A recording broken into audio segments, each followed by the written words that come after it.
Hoy, en Desde la Sombra, en el año 2000 había casi 80 millones de estudiantes de escuelas públicas en Estados Unidos. Cada año se gastan más de 500.000 millones de dólares en la educación pública primaria y secundaria.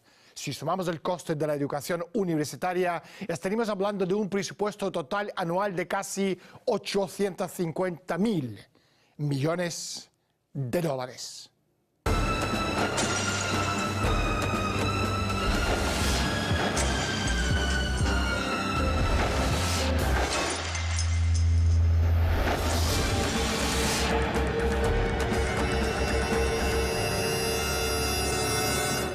Según las encuestas, el 70% de los estadounidenses no sabe nada acerca de su país. No sabe nada acerca de la Constitución estadounidense, ni tampoco pueden nombrar el estado en el que viven. Ni siquiera sabe el nombre de su vicepresidente. ¿Sorprendidos? No hay por qué. Hoy, en Desde la Sombra, le demostraremos y contaremos por qué los niños estadounidenses son, en su mayoría, una banda de degenerados analfabetos. Ojo, todo esto está hecho a propósito.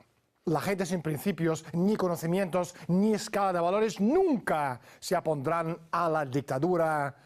Pero primero, salgamos a la calle y preguntamos a la gente su opinión sobre el sistema de educación en los Estados Unidos. Creo que en las ciudades existe un nivel, en las zonas rurales habrá otro nivel y en las zonas extremadamente rurales otro. Diría que en las zonas extremadamente rurales, donde hay solo un profesor para alumnos de diferentes grados, obtendrán calificaciones pésimas. Es difícil ser un estudiante competente en estas zonas. De modo que probablemente los alumnos no serán capaces de aprobar o directamente suspendrán los exámenes porque también hay mucho analfabetismo en estas zonas. Charlotte, bienvenido al programa y muchísimas gracias por estar con nosotros. ¿Cómo entendiste qué es lo que está pasando a nivel de educación en Estados Unidos? Tras 22 años de dejar Granada en las Indias Occidentales, cuando volvimos a Maine, en Nueva Inglaterra, me empezaron a preocupar cosas que vi en aquel momento en la escuela pública primaria, e incluso en el jardín de infantes hasta el 4º grado. Me alarmaron mucho los textos en los manuales que exhortaban a los cambios de los valores de los niños, la implementación del humanismo secular, que insta a crear un gobierno mundial que iguale todas las religiones, y según los maestros deben ser los agentes de cambio. Y pensé, Dios, ¿qué es eso? Fue algo muy raro. Más tarde empecé a formar parte del Consejo Escolar en Maine. Siendo miembro electo del Consejo Escolar empecé a expresar estas preocupaciones mías, lo que no gustó nada a los medios de comunicación y a la gente que acabo de describir. Una vez me llamó una maestra retirada, una desconocida para mí. Me dijo que había sido maestra superior y que había trabajado de profesora en varias partes del mundo y que realmente le encantó la postura que había tomado yo en el consejo escolar. Ella me dijo, me pregunto si usted realmente entiende cómo funcionaba todo esto. Y le contesté que no sabía, que esperaba entenderlo. Me propuso pagar un curso, un entrenamiento especial de cómo ser un agente de cambio. En aquel entonces no sabía qué significaba eso. Le dije, ok, y ella pagó $100 para que yo asistiera al curso. Asistieron también muchos profesores y directores de escuelas y a todos les dieron un manual y esperaban que asistiéramos porque obviamente habíamos pagado $100 cada uno. El libro se llamaba Las innovaciones en la educación, guía de un agente de cambio. Bueno, en general, el facilitador, así llaman a esas personas que visitan las instituciones por todas partes, y estamos hablando no solo de escuelas, eso concierne también a bancos, a corporaciones, a entidades de salud pública. Este libro fue diseñado para nosotros. Después del curso, aplicaríamos nuestros conocimientos en la comunidad y yo supuestamente tendría que ser una profesora o una administradora que tendría que influir en la comunidad. Nos entrenaban sobre cómo influir en la sociedad del área donde vivíamos. Nos enseñaban cómo cambiar la percepción de nuestra comunidad sobre lo que ocurría en el mundo. Teníamos que cambiar el enfoque de la gente sobre el concepto de ciudadanía y la Constitución, cambiar su visión de lo bueno y lo malo, de sus valores tradicionales, inculcar programas especiales para realizar los cambios. Me enseñaron cómo identificar a las personas que pertenecían a la resistencia, los que pensaban de forma distinta a nosotros. Es decir, me entrenaban para identificar a gente como yo. En 1969, la Oficina de Educación comenzó a financiar programas modelo de formación docente conocido como el Programa de Educación en Ciencias del Comportamiento de Docentes para introducir en los métodos de enseñanza empleados por los científicos de la conducta a sociometristas y psiquiatras. Estos métodos son los más coercivos y manipuladores conocidos por el hombre en la actualidad. Fueron desarrolladas originalmente y utilizados para el tratamiento de trastornos mentales en las instituciones mentales y en las cárceles. Las técnicas son juegos de rol, psicodrama, sociodrama, juegos de simulación, fantasía guiada, pruebas de actitud, grupos de encuentro, círculo mágico y la modificación del comportamiento, tales como el aislamiento, así como el condicionamiento operante. Se trata de técnicas para influir en los procedimientos clínicos de hospitales y en los procesos de pensamiento de los niños en la clase. Además de la formación de profesores, un grupo especial de manipuladores de las sensibilidades, conocidos como agentes de cambio, fueron entrenados para facilitar el proceso de cambio e identificar las fuerzas que se resistían a este cambio. Además, el agente de cambio sirve como catalizador para la concienciación tanto del ciudadano como de los profesores. Charlotte, ¿por qué están tratando de cambiar el paradigma tanto en la educación como en la sociedad en general? Hace mucho que tienen su propia agenda. Es mucho más fácil que utilizar aviones de bombardeo y carros de combate, misiles y drones y otras cosas. El objetivo es cambiar un país gradualmente mediante la educación, mediante el condicionamiento operante, control mental. Eso tiene gran sentido. Entonces no se necesitaría gastar miles de millones de dólares en armamento. Eso cuesta mucho. Implementar tales programas en la escuela cuesta mucho más que la enseñanza académica. Pero de todos modos es una herramienta mucho más barata y eficaz para controlar lo que piensa la gente. Uno de los libros de texto en uso para el sistema educativo de Estados Unidos para estos fines es del suizo Johann Pestalozzi, el ABC de la percepción sensorial. ¿En qué consiste su importancia? Porque Pestalozzi, con el seudónimo Alfred, fue un destacado miembro de los famosos Illuminati. El objetivo de los Illuminati es dominar el mundo, utilizando cualquier método para alcanzarlo. Charlotte, ¿qué es lo que pasa con el sistema educativo de Estados Unidos? El sistema educativo fue puesto patas arriba y la planificación de todo esto tuvo lugar hace mucho tiempo, al inicio del siglo pasado. Quieren que el individuo sea parte del colectivo y el pensamiento colectivo. La mayor decisión fue tomada en 1934 por la corporación neoyorquina de Carnegie. Lo publicaron en un pequeño libro titulado Conclusiones y recomendaciones para los estudios sociales. Pero esto ya fue después de que muchos profesores y maestros estadounidenses viajaran hacia y desde la Unión Soviética. Y cuando volvieron hablaban de lo maravilloso que se estaba allí y que este era el camino hacia el futuro. Les hicieron un buen lavado de cerebro y la corporación Carnegie hizo un estudio en forma conjunta con la Asociación de Historiadores de Estados Unidos sobre el cambio del sistema estadounidense de educación. Y este pequeño libro, Conclusiones y recomendaciones para los estudios sociales, realmente es un libro increíble que insta a usar los colegios para convertir Estados Unidos de una economía individualista de libre mercado a una economía planificada y valerse de las escuelas para hacerlo. E incluso van tan lejos como para decir los ciudadanos de Estados Unidos se van a resistir a esto, porque esto acabaría imponiendo muchos controles sobre sus vidas y los privaría de la libertad.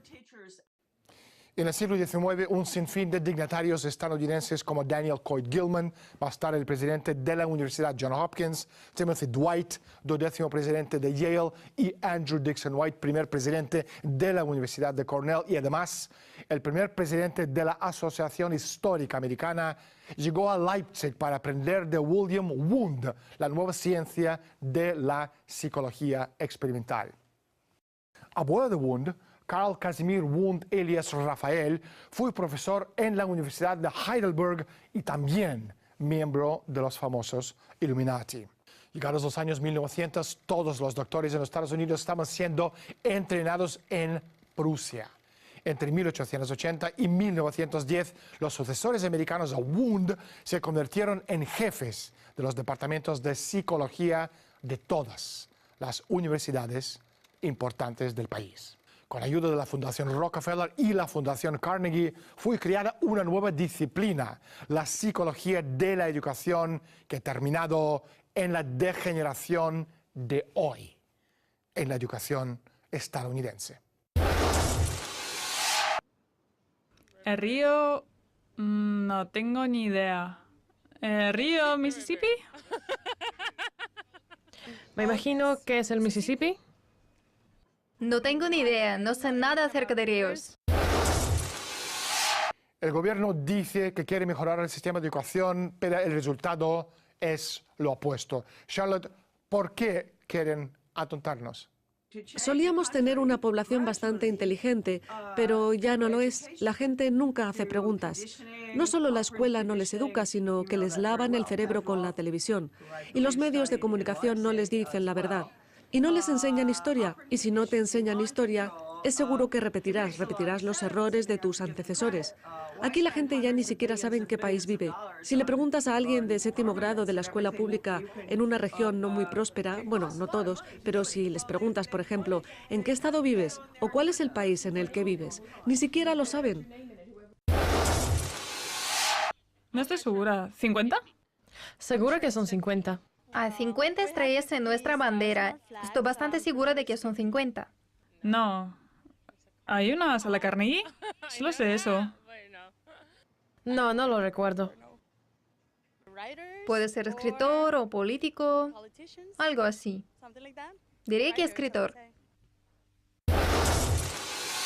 Así que si hay personas que han caído tan bajo y ni siquiera entienden la Constitución de Estados Unidos, el más grande documento jamás escrito en la historia del hombre, a excepción de la Biblia, si no entienden qué son las libertades que nos han sido garantizadas a todos, ¿cómo van a saber cuándo les arrebatan estas libertades? Si no saben que la libertad se les debe garantizar, ¿cómo van a saber cuándo les quitan esa libertad? No puedes saber si te han estafado, si ni siquiera sabes si alguna vez has tenido algo. Así que esa es la respuesta a la pregunta, Daniel. Por esa razón deben hacerlos callar, para poder controlarlos. William von Humboldt fue uno de los gigantes de los clásicos de Weimar. Se define como la meta de la educación, la belleza del carácter. Él luchaba contra la idea prevalecente de las escuelas de su tiempo, donde las personas aprenden solamente para tener un trabajo, aprenden habilidades concretas. Von Humboldt dijo que aprender solamente para tener un trabajo no es importante, porque cuando uno desarrolla por primera vez la belleza del carácter, la belleza del alma, y se hace de una persona un ciudadano del Estado, que se ocupa del bien común del Estado, que tiene como el más alto ideal ser una persona hermosa. Entonces, esa persona puede adquirir cualquier habilidad después. Porque una vez que el carácter del ser humano está plenamente desarrollado, estas habilidades prácticas son muy fáciles de desarrollar. Y entre los temas que él consideraba absolutamente necesarios fue ante todo la historia universal. Cada alumno tiene que aprender obligatoriamente la totalidad de la historia humana hasta el presente porque, como dijo Von Humboldt, solo una persona que entiende a través de las generaciones y generaciones lo que le ha costado al ser humano ser libre, la cantidad de sangre que se ha derramado para llegar a los grados de la belleza, el progreso que tenemos hoy en día. Solo esa persona tiene la base moral de ser un verdadero ciudadano. La educación primaria y secundaria se quedan cortas, pero en la universidad el nivel es bueno. Creo que es bueno, pero podemos mejorarlo. No lo sé. Charlotte, ¿cuál es la relación entre el cambio de comportamiento y el sistema educativo actual? Comencé escribiendo sobre los profesores Skinner y Pavlov hace décadas. Hay un trabajo estupendo de Anthony Sutton y su libro sobre la orden de Yale. la Orden de la Calavera y los Huesos y la élite. Y como ya sabes, le di al doctor Sutton, le di una lista con los miembros de Yale. Además, nadie que no fuera miembro no sabía que en Estados Unidos existía esta sociedad secreta, porque mi padre y mi abuelo eran miembros. Pasé mucho tiempo investigando la educación norteamericana y el papel que desempeñaba Wilhelm Wundt en Leipzig. Él y el trabajo de Pavlov se basaban en las ideas de Wundt. Según la élite, el individualismo no era importante. Como colectivo nacimos en este planeta solo para servir al colectivo, al Estado. Y esto es muy peligroso, todo lo que pasa, pero todo esto fue aceptado en la educación. En Estados Unidos la gente no lo entiende para nada. La economía es pésima ahora mismo en Estados Unidos. Deliberadamente, como tú bien sabes, Daniel, es tan terrible que la mayoría de los padres me dirían: Charlotte, ¿qué hay de malo con que mi hijo en un futuro trabaje en una fábrica? Yo quiero que mi hijo tenga un trabajo. Bueno, todo esto está ocurriendo. Es lo que se llama la dialéctica hegeliana. Se crea un problema, la gente grita y puedes imponer cualquier solución que tú quieras usando el gradualismo, claro, como fue durante la Guerra Fría. La dialéctica hegeliana es un proceso formulado por el filósofo alemán George William Friedrich Hegel y usada por Karl Marx en la codificación del comunismo revolucionario como el materialismo dialéctico. Recuerde que Engels, Marx por un lado y Hitler, el barón von Bismarck y el barón von Stockmar, persona de confianza de la reina Victoria de Inglaterra por el otro, son los extremos de la izquierda y derecha. Presentados como enemigos de libros de texto, se desarrollaron a partir del mismo sistema filosófico, hegelianismo. En el proceso dialéctico de la lucha de contrarios provoca una síntesis, otro sistema político, una síntesis de los dos, ni de izquierda ni de derecha. Este conflicto de los polos opuestos es esencial para lograr el cambio. Además, el Estado es absoluto. El Estado exige completa sumisión del ciudadano individual. Un individuo no existe para sí mismo, sino solo para realizar un papel en el funcionamiento del Estado. Él encuentra la libertad solo en la obediencia al Estado. Entonces, ¿quién es el Estado? Obviamente es la mismísima élite mundial. Charlotte ha mencionado gradualismo. ¿Cuáles son algunos de los pasos intermedios que han adoptado esas personas para alcanzar sus metas de convertir a Estados Unidos de una república constitucional soberana en una democracia casi cuasi leninista socialista? Charlotte, ¿cuál es tu opinión? Estamos hablando del engaño semántico. ¿Han oído alguna vez palabras tan hermosas como pensamiento crítico? Bueno, yo volví e investigué lo que significa pensamiento crítico. A Lenin le encantaba el concepto del pensamiento crítico. Para Lenin, en el pensamiento crítico no hay nada sagrado, todo evoluciona. En otras palabras, adiós a los 10 mandamientos, adiós a la Constitución de Estados Unidos. Todo evoluciona. Ese es el pensamiento crítico. Pero los padres no lo saben. Piensan que el pensamiento crítico suena estupendo. ¿Por qué mis hijos no van a poder pensar de forma crítica o tomar decisiones? La otra expresión que usan es tomar decisiones. ¿Ningún padre puede oponerse a un superintendente escolar que diga que van a hacer un curso de toma de decisiones? Digamos a los padres, no. Ese curso es una clarificación de valores. Y ellos ni siquiera entienden que esas clarificaciones son la destrucción total del espíritu, de la moral y de los valores. Por ejemplo, mamá y papá son de la vieja escuela. No sirve, según la dialéctica. No les obedezco más. Sus ideales, fuera. Eso se llama el engaño semántico. Ahora las nuevas bases, lo que llaman las nuevas enseñanzas. La enseñanza antigua incluía aritmética, historia, arte, música, etc. La nueva enseñanza dice que la Constitución de Estados Unidos está obsoleta. Pasemos al sistema de gobierno mundial, una forma de gobierno consultativa, no más oficiales elegidos. Sé que tú lo entiendes, por eso estoy contenta de estar en tu programa, porque es imposible transmitir este mensaje en los medios corporativos. Creo que fue Adams. No estoy del todo segura, fue hace mucho tiempo. Creo que fue Adams. ¿No es Jefferson? ¿Thomas Jefferson? Charlotte, una última pregunta. ¿Qué podemos hacer en el futuro para ofrecer a nuestros hijos un buen sistema educativo? Bueno, creo que la solución es muy simple. Toda la elección de escuela y las escuelas particulares se pagan con el dinero de los impuestos.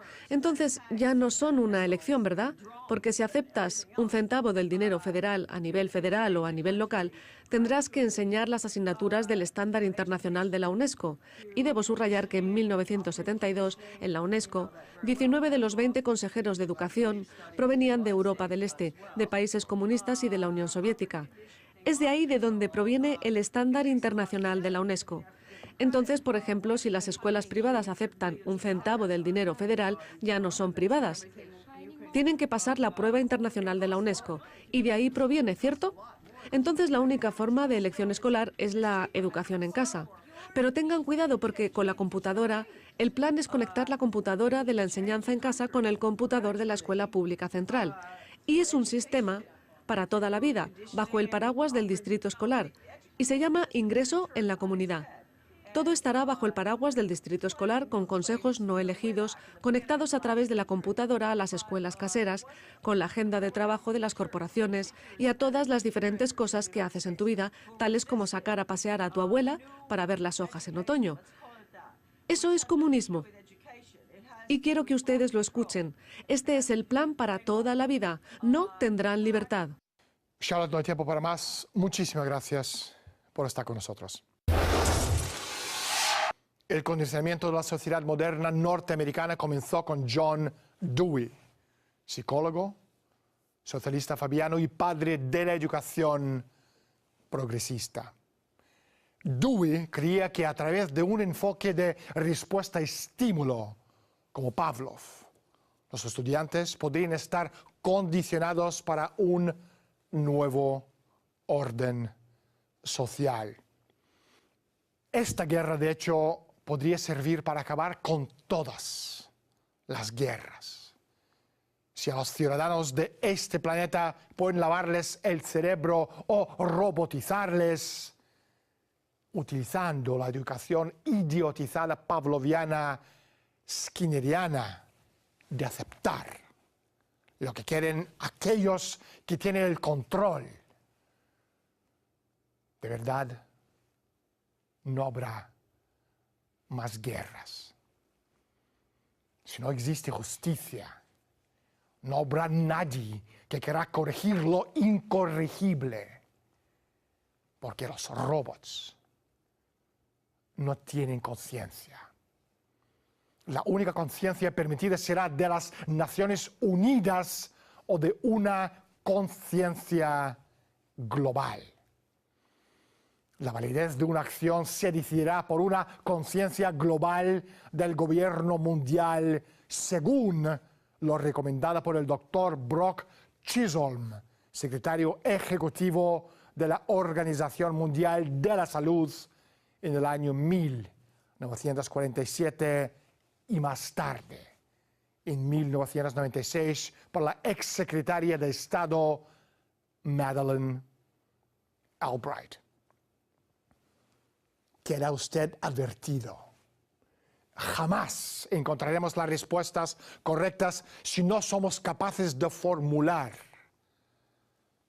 las preguntas adecuadas. Soy Daniel Stulin. Bienvenidos todos al mundo de Humo Espejos. Otra vez, gracias por estar con nosotros y hasta la semana próxima.